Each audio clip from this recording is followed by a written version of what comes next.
দেখোন কি হ'ল ওই কঁঠাল খাওঁগে বল ক'ত নৰেন মণ্ডলৰ বাৰীত পকি আছে কঁঠাল হয়নে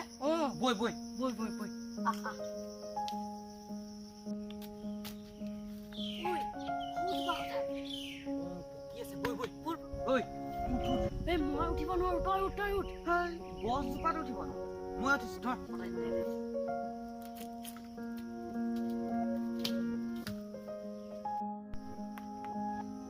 ঐ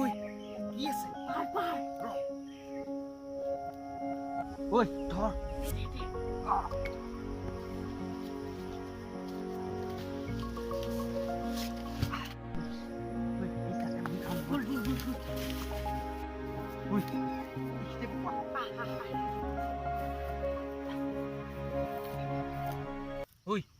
কচু পাত আনগে যা উলিয়াই ভাগ কৰি লওঁ নেলাগে ইয়াৰ পৰাই উলিয়াই খাই থাকো তেতিয়া ভাল হওঁ এই নেলাগে তই ভাল হ'ব ৰ ভালিছো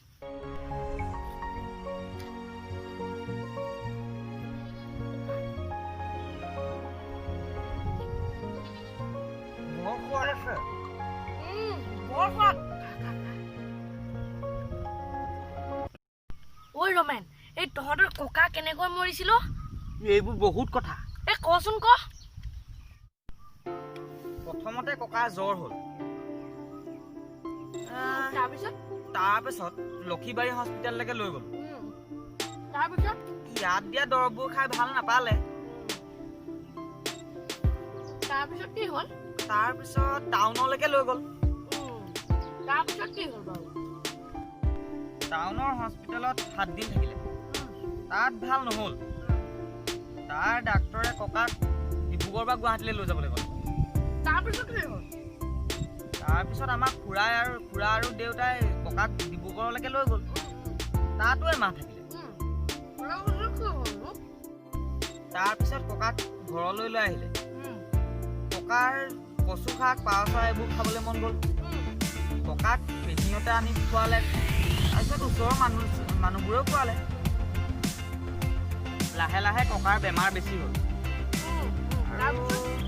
যোৱা বছৰ বিহুলৈ এসপ্তাহমান থাকোঁতে ককা ঢুকাই থাকিল এতিয়া গম পালি পালো তহঁতৰ আইতা কেনেকে মৰিল আইতা পৰিল আৰু মৰিল ঐ কঁঠালবোৰ হে ঐ কোনোবা আহিছে পলা